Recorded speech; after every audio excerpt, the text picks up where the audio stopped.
Streets social media manoswera nchiona kuti nyaya dziri kufamba sei. Mune nyaya yandiri kuziva kuti munhu wese akuiziva. Isi tinozotaura pedzisira sevanhu vakuru hatimhanyiriri kungotaura zvinhu handiti, tinozotaura vamwe vese vataura pfungwa dzavo, isusu tochigadzirisa vanoda kugadziriswa nekutunhidza vada kutunhidzwa handiti.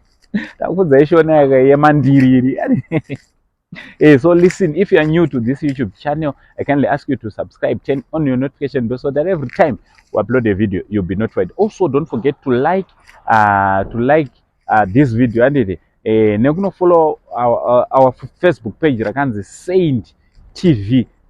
Ndiro zvodi kwese kwamuri amuri yeZimbabwe vazukuru vasekuru Saint umwe anobva batikana sei uchititi vazukuru nezera rako aiwa iwe unongondigamuchira sechanzvadzi chamai vako unongondigamuchira sechi-last born chemubama namama vako iwewe zvotofamba zvakanaka. Imwe nyaya ndinoda kuti ndinge ndinokuzivisa ndeyekuti kuchange kune inonzi chiko hanzi singles getaway adventure ichaendwa kuKaroi. So kune vada kuenda ikoko it's only $60. Kuchaendwa neFriday kodzoka iri Sunday.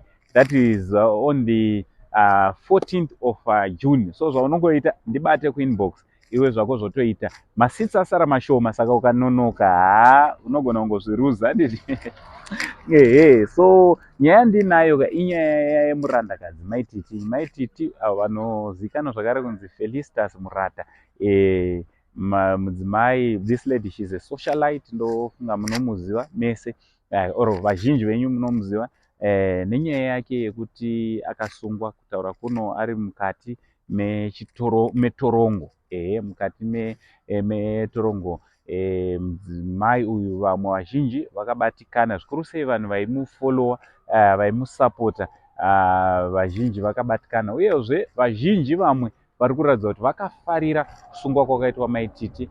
Tazoonawo muchinda anonzi Calaz Calaz kana Tawanda asvika paanyorawo post iri kuratidza kuti ari kubatikana zvikuru sei paari kuona vanhu vachifara mastreets kuti maititi vakasungwa.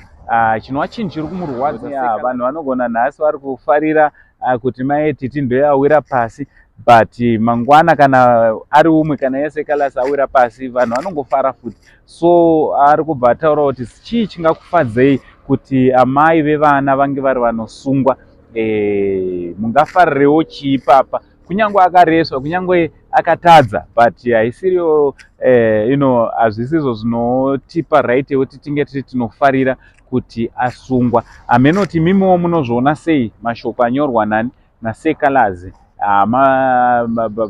akadai munotiwo kudii nazvo.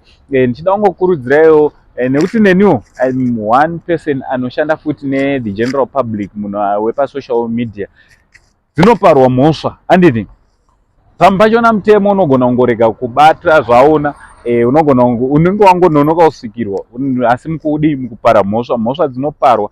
But ndiri kuti zvoni tisafarire kana umwe achinge awire pasi, nekuti awake pasi nhasi but mangwana achamuka ende achasimuka. Mangwana auzonyare here uchimuona asimuka zvakare iwe waitomushuvira kuti ange ari anoramba ari pasi. So ndiri kungoti hama dzangu, we as Zimbabweans we are known nekuda kwerudo. Ngatiratidzane rudo, whether muvengi wako ngativade, wausingafarire ngatisavashuvire kuti vange vari vanorasirwa neupenyu kana kunge vari vanowira pasi. Aiwa ndozvandanga ndingouya kuzotaurawo sasekuru vevanhu. Ameno munhu makasununguka unyorawo zvamo makasununguka kutaura. Ini ndangotaurawo pfungwa dzangu ndichiti from Uncle Saint, the only Zim uncle for now, ndichiti it's